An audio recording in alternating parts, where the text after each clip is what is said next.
Hey YouTube, hope you're doing well today, wherever you're at, whether it's the evening, morning, afternoon, all that good stuff. My name is Jeremiah. I'm with New Life Counseling, and I'm going to talk today about the most offensive kind of therapy. Get ready, here we go.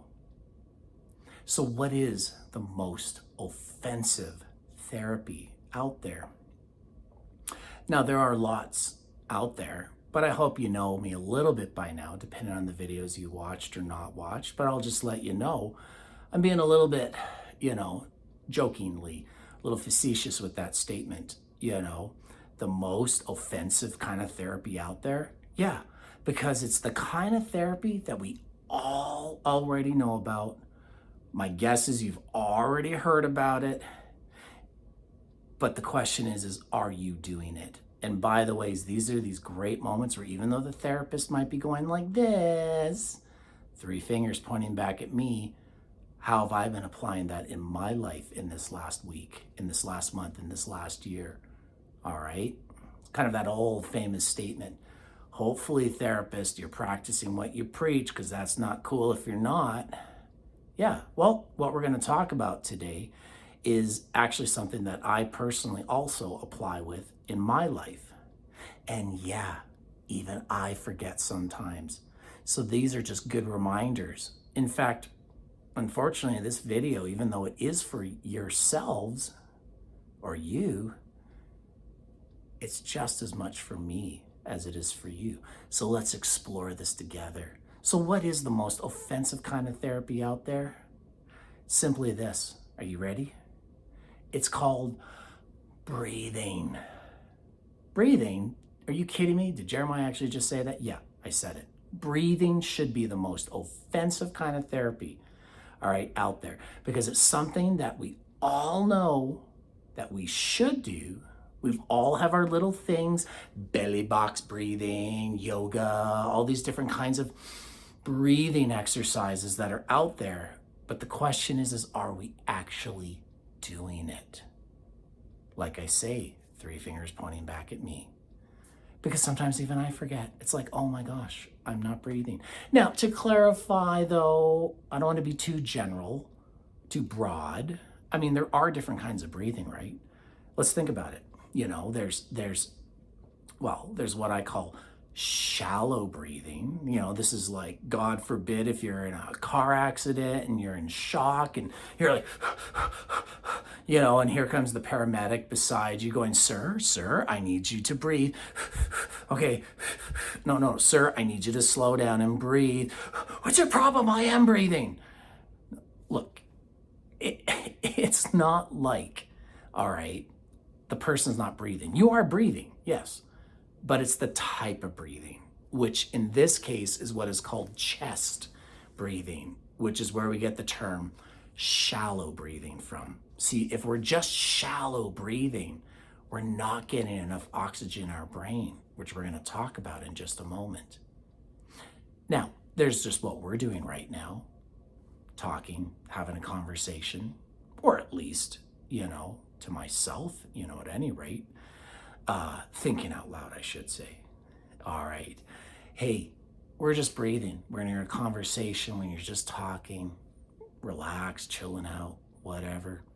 We're just breathing. That's just called normal regulated breathing. The kind of breathing I'm talking about is really what is known as, or at least in my terminology, what I like to call intentional breathing. You see, intentional breathing goes beyond just shallow breathing. It goes beyond just this regular breathing that we're doing right now. I'm talking deep, intentional, get oxygen in our brain breathing.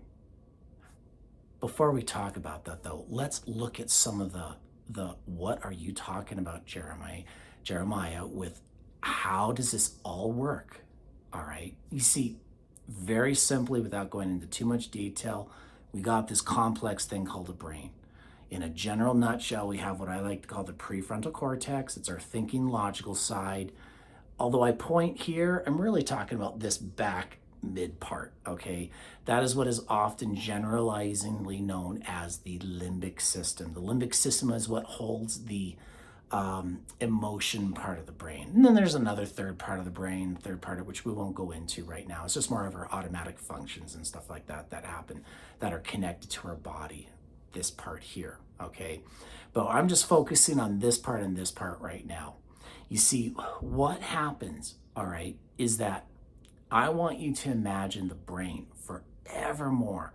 If you can catch anything in this video, this is what I want to leave you with today. Imagine the brain is like a balloon full of hot air, okay? Healthy oxygen, nicely warmed up, okay?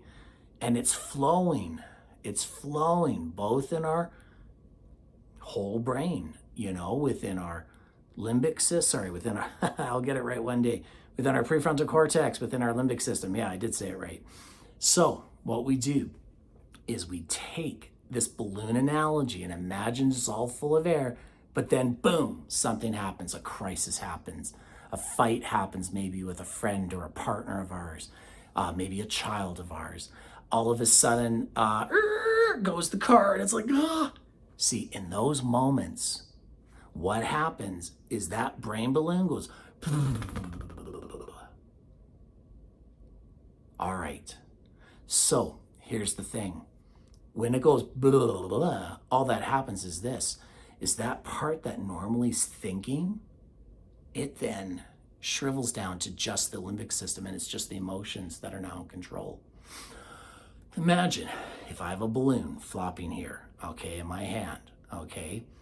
And so if I'm that guy who's in that car accident analogy I gave earlier, and I'm breathing, what's happening to that balloon? What's happening in that balloon? Well, the reality is, for those of you who probably already know, it's just flopping in and out.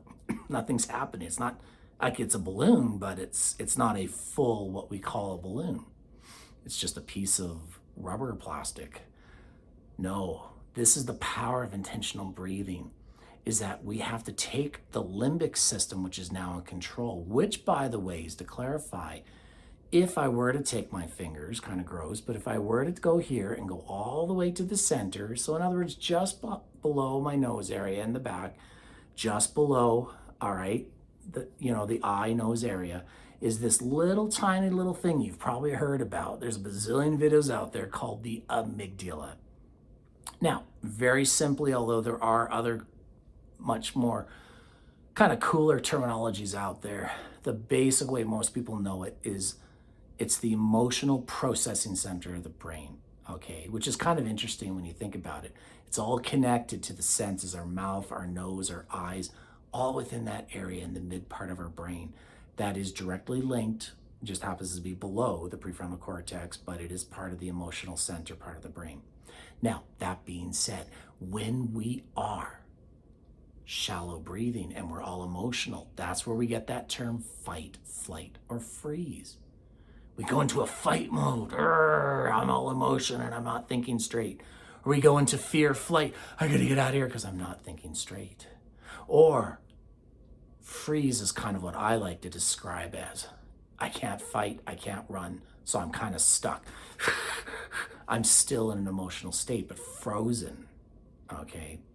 Here's the thing. I need to take now this concept of the brain balloon, and this is where it's so important, because right now, all these examples I'm giving is the emotion part of the brain, or the amygdala, reacting, all right, being overstimulated in a negative way. We got to take that balloon and go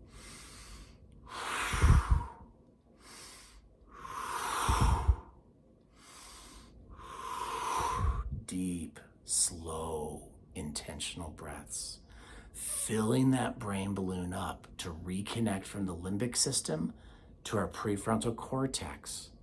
The outcome, of course, being that one of the things I like to talk about is that when we are just in this part of our brain, in the limbic system, the emotion part of our brain, we're half-brained. We have to reconnect it to our prefrontal cortex, our logical thinking side, so we can be reconnected, everything's flowing, because we need both our emotions and our thoughts interconnected to be whole-brained, not half-brained, whole-brained. Once we do that, that's the power of breathing. And that's why it's so offensive sometimes, is because we forget to do it. So I want to encourage you right now, if you haven't done this for a while, or if you've never even done it, even just simple, deep breaths.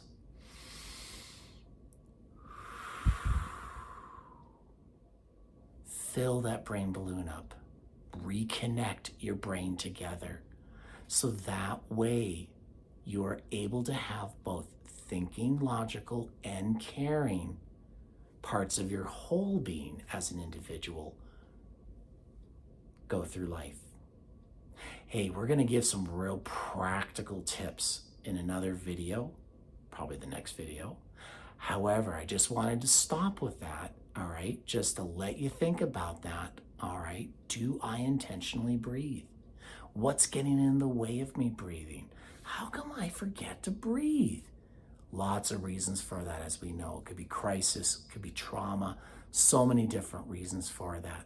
But either way, even if you don't know how to intentionally breathe, slow, deep breaths. Or, as they say, in through the nose, out through the mouth. Very simple. Slowing it down, filling our brain balloon to full capacity. I hope that supported you a little bit. Can't wait to talk to you about some real practical applications with that. There's so many out there, if not hundreds of them out there. But there's sort of a couple that I do like to share occasionally that I think will support you. They're very practical, but you got to find what works for you. Just because one might be amazing for one person, the other one may not be the best for another person, all right? But we got to start somewhere. So deep intentional breathing. All right, YouTube, hope that's been supportive for you. Make sure you click like and subscribe, all right, so we can get more videos going on here. At the same time, wherever you are, I hope all the best for you, and we'll talk to you soon.